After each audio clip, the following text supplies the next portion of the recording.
I love that you're an on-time management specialist. It's a mouthful, but it is like so gold. So tell me a little bit about what a ROTI stands for and how you kind of got yourself into this space.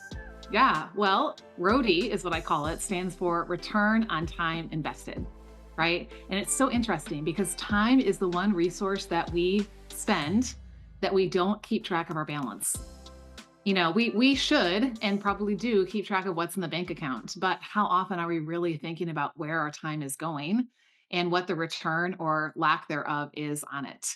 And probably the biggest like wake up call is the screen time thing. If you're willing to look at your phone and pull that out right now and go to it. I just was having a conversation with a client minutes ago, and she was like, Lissa, I realized I'm spending 3 hours a day on Facebook.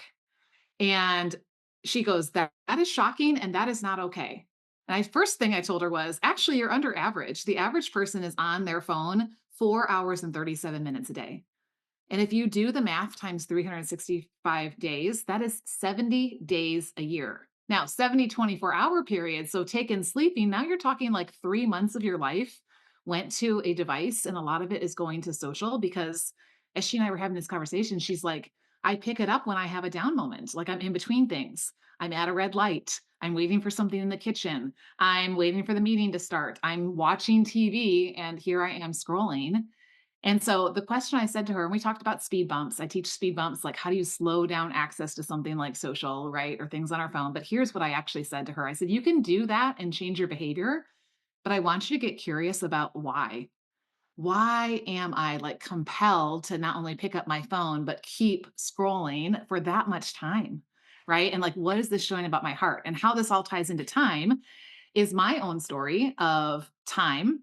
I was the poster child for time management. I had the time blocks, I had the task lists organized, I had the priorities, I had everything the time management people told me to.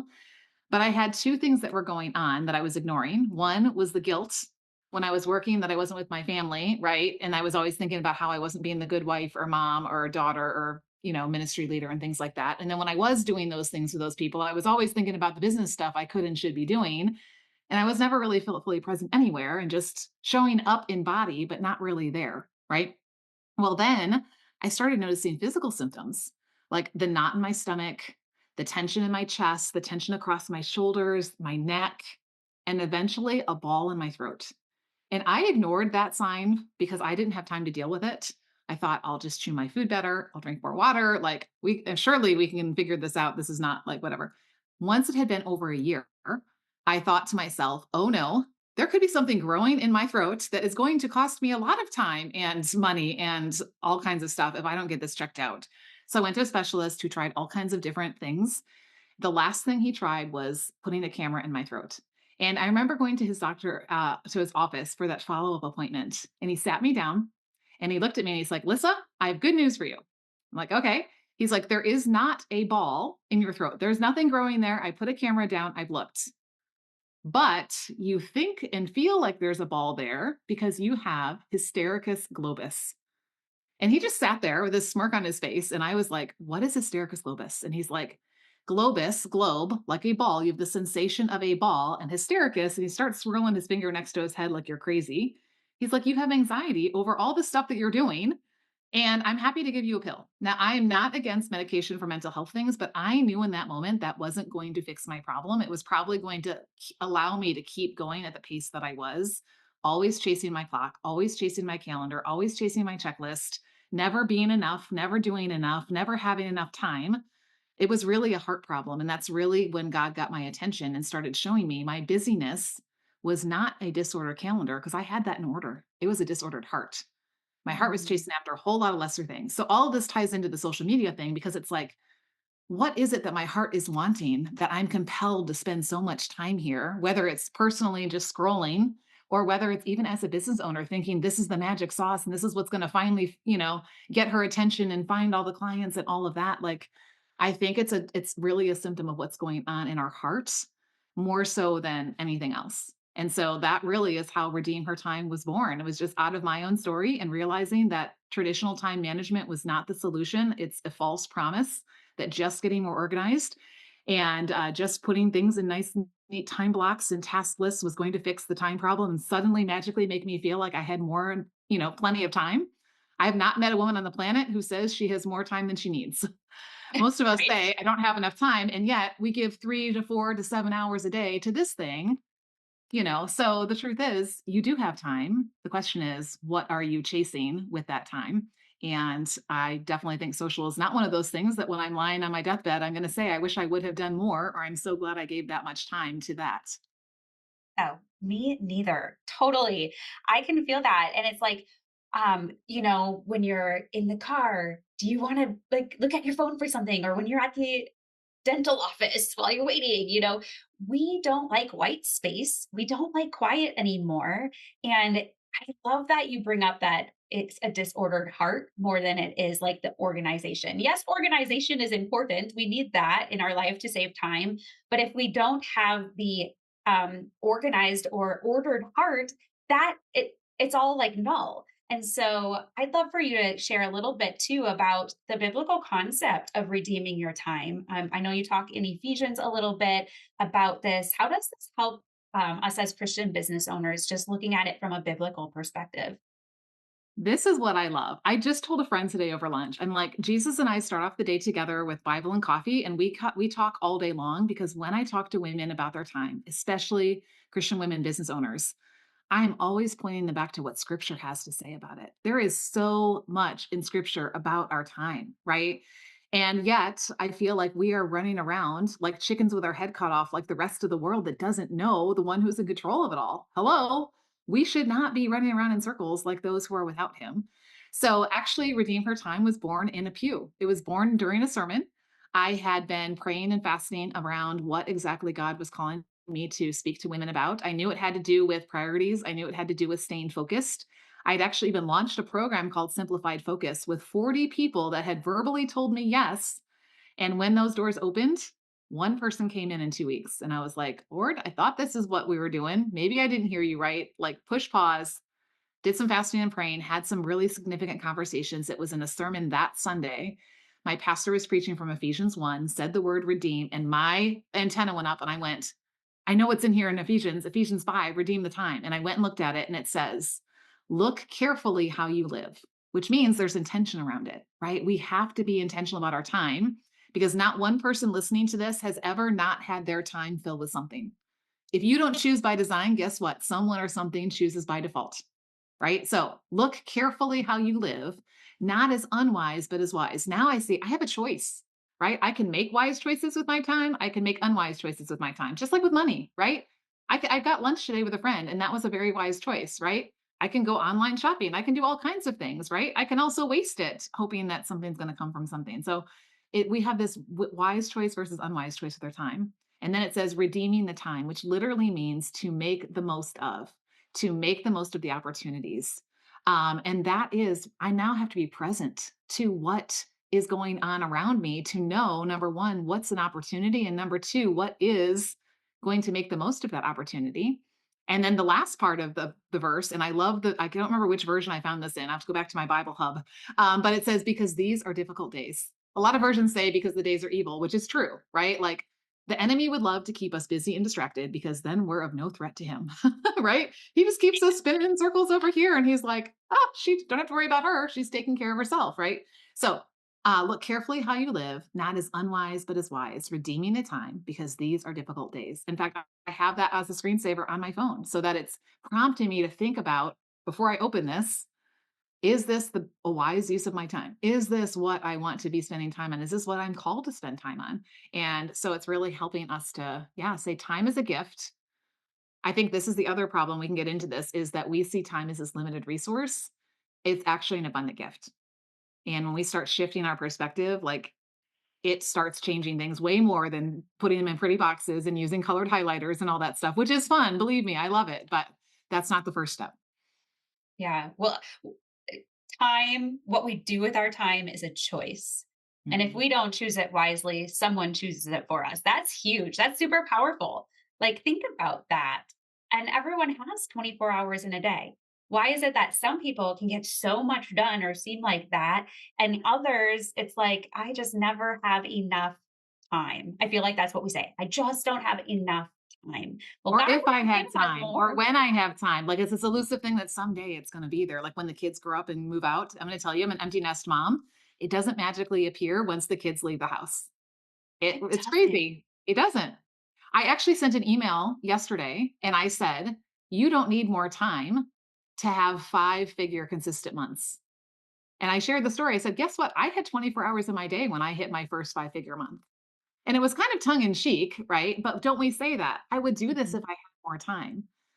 Well, the truth is, you do have time. God lays 24 hours in front of each one of us every single day, like he laid manna in front of the children of Israel. In fact, I love when God's like scripture like interacts between Old and New Testament. When Jesus was teaching in Matthew 5 about like the Lord's Prayer, and he says to pray, give us this day our daily bread. It literally means give us today what we need for this day. And wouldn't you know that the word Lord literally means the keeper of the bread. And so it's like our when I sat in a sermon under the same pastor and he was talking about the Sermon on the Mount, he's like, "What is your daily bread?" Because we live in a society that, let's be honest, I'm not thinking about where is my bread coming from today. I'm like, how can I keep the bread out of my mouth today? Right? Not like, and so he goes, "What is your daily bread? What are you dependent on God for every single day?" And immediately, again, my radar went ding, ding, ding, time. I can't make it. I can't save it from yesterday. I can't borrow from tomorrow. I am dependent on the Lord every single morning for the 24 hours that He lays in front of me. And I have to believe that in His sovereignty, He has given me more than enough time for what He's called me to. And if I spend my time complaining like the Israelites or trying to make it work my way and they tried to save up, a couple days at a time, what happened? It rotted and it turned on them, right? Yeah, done that, been there. Right? Yeah. So, well, I know that you have a few different shifts that we can think about when it comes to ROTI. I'd love to like dive into this. What would you say is one of the first things for us to think about as we try to figure out how to redeem our time and get to Ah. that point? Well, I think everybody thinks because we've been told by time management, okay, you get your time blocks in order, get your calendar out. Like, no, it actually, the first shift is around your belief around time. And Mm, we've already kind of talked about this because, like you said, the most common thing we tell ourselves is, I don't have time. There's not enough time. I'm behind, right? It's like, if I had more time, how does she have so much time? When I have time, whatever, they're all lack, right? And so we have to see you have time. I end every podcast with that. I have it on the sign behind me. Like, it is in my planner. It's on my screensaver. It's on the bookmark that comes in my planner. I want women, like, those are the 3 words like that will change everything. I have time. Now you get to make choices with it because you're not running around saying you don't. So that's the first shift, is your belief around it. The second shift is just as important, but once I believe I have time, now it's my role around my time. Because we've been told if you can just get better at managing your time, then like things will be better, right? But I was an English teacher, so I looked up the definition of manage, which means to keep contained and exert control over. Let me mm, just tell you, that is exhausting, and that is a game of whack-a-mole that you will be playing all day long and never win. Especially because a lot of that has to do with other people that are always getting out of place. Watch a manager at a fast food restaurant. They are not sitting still on their shift. They are running around the whole time like this, trying to keep everybody in their place and keep everything running. And da-da. It gets to the end of the shift and they're like, oh, they go home, drop in bed, and come back and do it the next day. And we do the same thing. We're chasing time. I have to get it under control or it's going to get away from me. It's this limited resource that I have to, like, keep contained, or somebody's going to steal or whatever. I believe scripture teaches that we are to be stewards.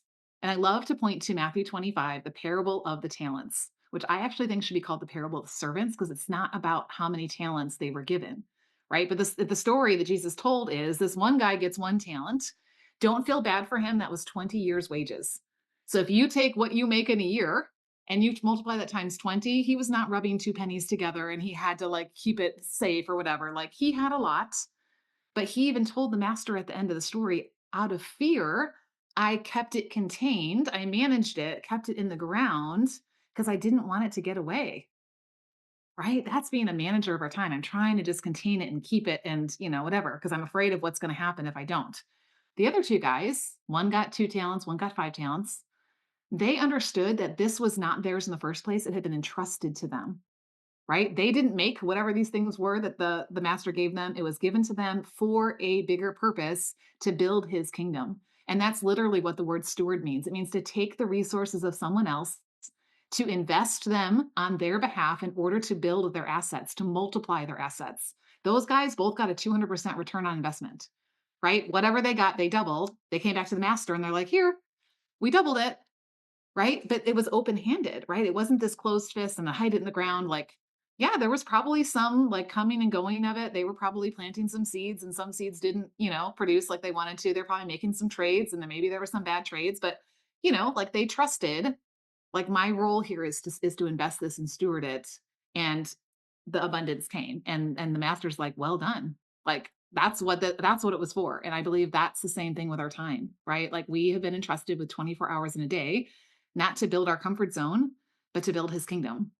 And so how am I being intentional? And when like say for example, you were driving your friend's car for the weekend because she was on vacation or something like that, and it's this amazing car. I don't know, whatever the cool cars are these days, right? You would be really intentional and careful with how you drove it and where you drove it and how you took care of it, knowing that it's not yours, right?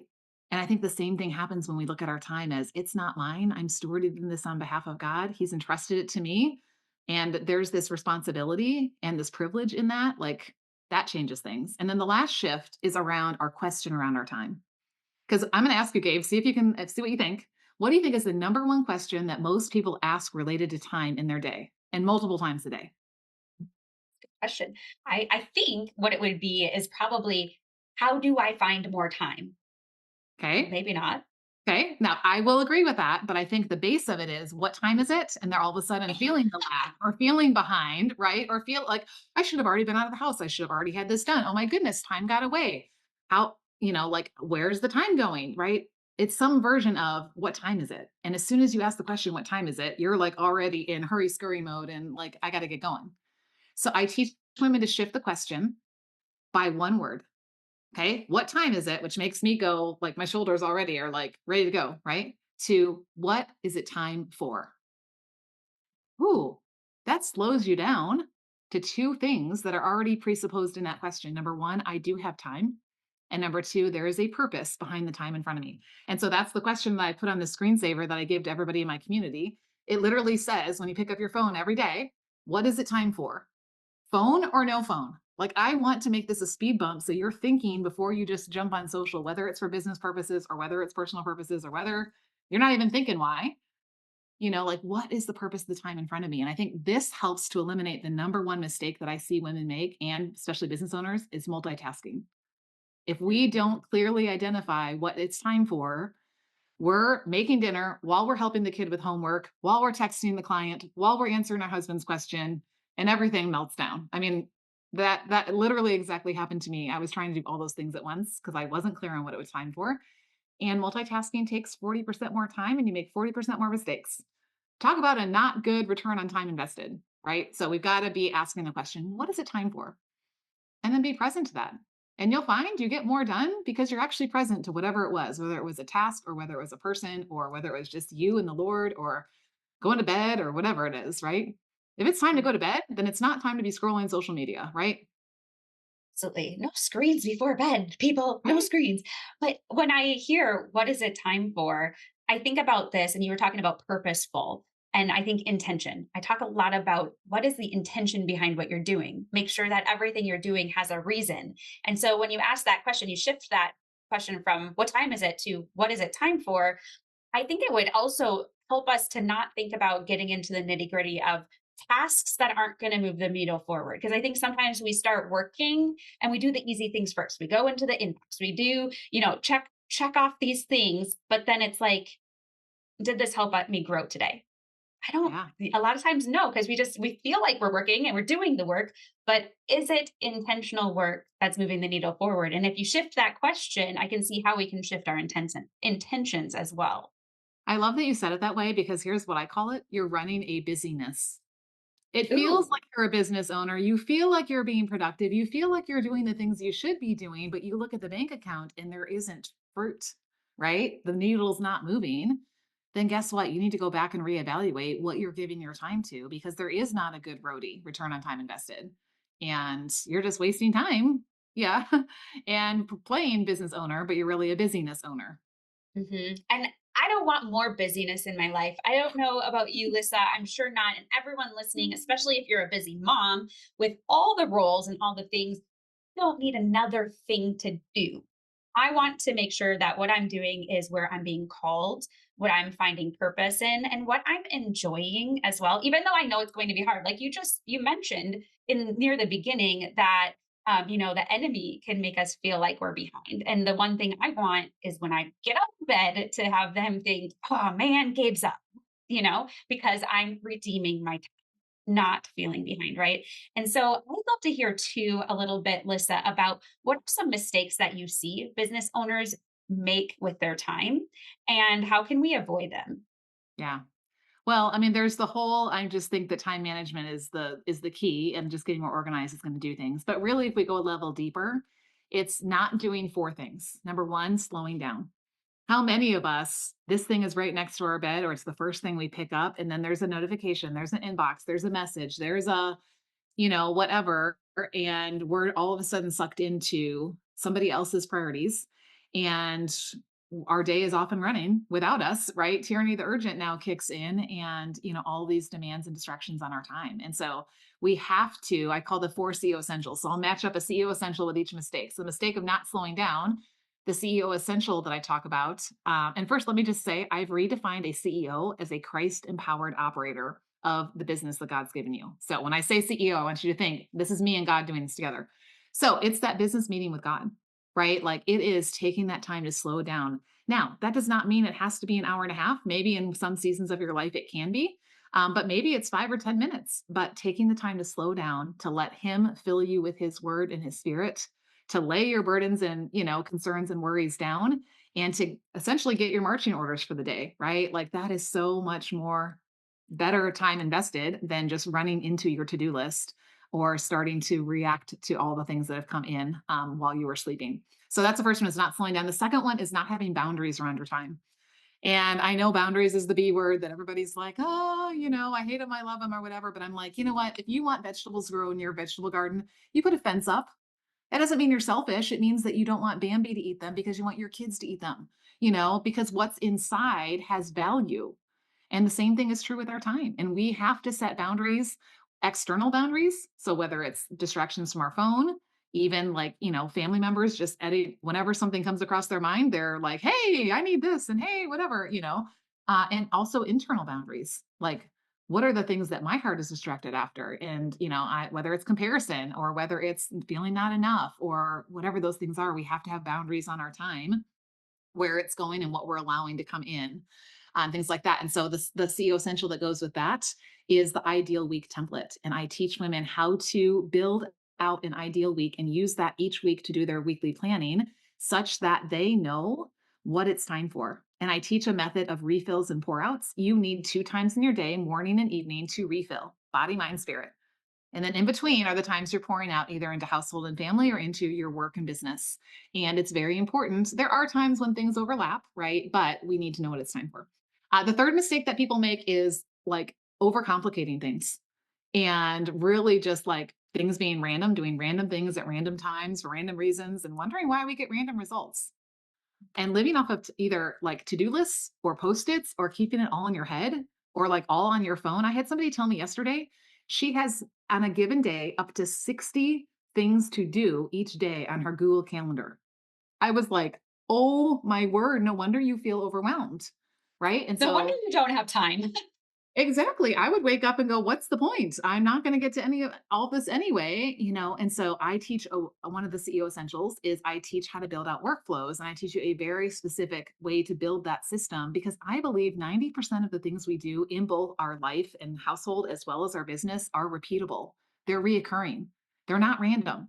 And so as we can pay attention to what they are and how frequently we need to give them time, then we can create systems around them and not have to carry them in our head or do them quickly before we forget. We have the random thing pop in our head and we're like, oh, I gotta do that now before I forget, So the last one is not like looking ahead and like literally just looking at the day you're in or the week you're in. Like I think especially as CEOs, we need to be looking ahead. We need to be thinking about 3 years, 5 years, 10 years down the road.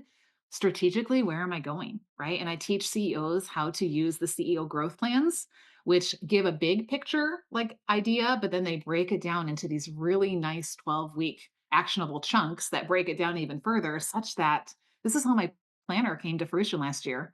It was just all in my head at the beginning of the year. And I just kept working through using the process that I teach each stage of printing a planner. And now, it's in my hand and the hands of hundreds of women, getting to redeem their time with it. But those big projects, those things don't happen when we're so much in the tyranny of the urgent and whatever the task list is in front of us.